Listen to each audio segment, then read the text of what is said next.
Terungkap sosok oknum TNI paksa penjual es gabus makan dagangannya dituduh pakai spons cuci. Inilah sosok anggota TNI yang memaksa penjual es gabus memakan es jadul miliknya sendiri. Sudrajat, 49.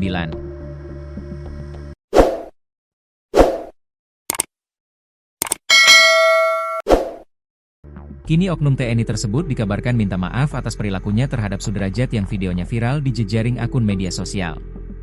Dari video yang beredar, Sudrajat diduga menjual es kue yang mengandung polyurethane foam, PU foam.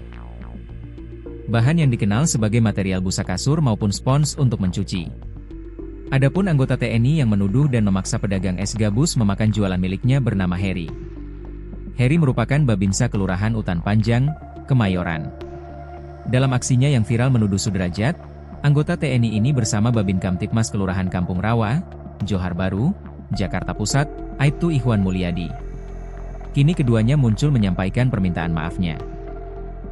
Aibtu Ikhwan Mulyadi mengungkapkan alasan ia dan Babinsa Kelurahan Utan Panjang, Kemayoran, Heri, menginterogasi pedagang es gabus bernama Sudrajat tanpa melakukan verifikasi usai yang bersangkutan dicurigai menjual es gabus berbahan spons.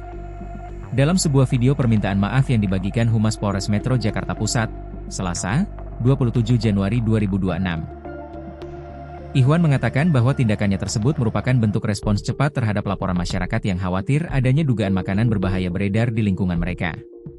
Sebagai petugas di lapangan, Ikhwan menyatakan bahwa ia dan Heri berkewajiban hadir dan merespons setiap laporan demi menjaga keselamatan warga. Niat kami semata-mata untuk mengedukasi agar tidak ada konsumen yang dirugikan dan memastikan masyarakat merasa aman dalam membeli makanan di lingkungannya, tutur Ikhwan dalam video, dikutip kompas.com. Ikhwan menegaskan, saat itu ia hanya berusaha menjalankan tugas dengan cepat untuk mencegah potensi bahaya di masyarakat. Namun demikian, kami menyadari bahwa kami telah menyimpulkan terlalu cepat tanpa menunggu hasil pemeriksaan ilmiah dari pihak berwenang, seperti Dinas Kesehatan, Kedokteran Polisi, maupun Lab4, Laboratorium Forensik, Polri, jelasnya. Ia juga mengakui bahwa proses klarifikasi dan verifikasi seharusnya dilakukan terlebih dahulu sebelum menyampaikan informasi kepada masyarakat. Atas keteledoran tersebut, kami memohon maaf yang sedalam-dalamnya, khususnya kepada Bapak Sudrajat, pedagang es yang terdampak langsung oleh kejadian tersebut, tegas Ikhwan. Tidak ada maksud untuk merugikan ataupun mencemarkan nama baik beliau. Kami turut merasakan bagaimana situasi ini dapat mempengaruhi usaha dan kehidupan beliau sebagai pedagang kecil yang mencari nafkah untuk keluarga, imbuhnya. Viral di akun media sosial.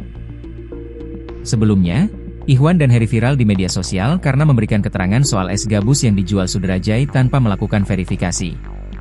Dilansir video yang diunggah akun Instagram Fedgramindo, Ikhwan sempat menunjukkan es gabus yang dimaksud. Nah sekarang ada pelaku yang menyamarkan nih. Intinya ini nggak boleh dimakan. Karena tadi kita coba kok rasanya beda, bukan kue. Ternyata nih bahannya dari spon. Spon dikasih sirop-sirop, ujar Ikhwan dalam video. Video lalu menunjukkan Heri sedang menginterogasi Sudrajat. Kenapa kamu jual? Tanya Heri ke Sudrajat. Kalau berhenti, jualan, anak bininya makan apa? Jawab Sudrajat. Ya kamu gimana? Ini kalau dimakan sama anak-anak kecil ini bikin penyakit, kata Heri dengan nada keras. Babinsa kemudian memaksa Sudrajat untuk memakan es jadul yang sebelumnya sudah diperas menggunakan tangannya. Makan nih, habisin, habisin. Telan, ucap oknum Babinsa tersebut. Yang muntah biar kamu-kamu. Jangan anak-anak kecil, ya. Kasihan tuh, tambahnya.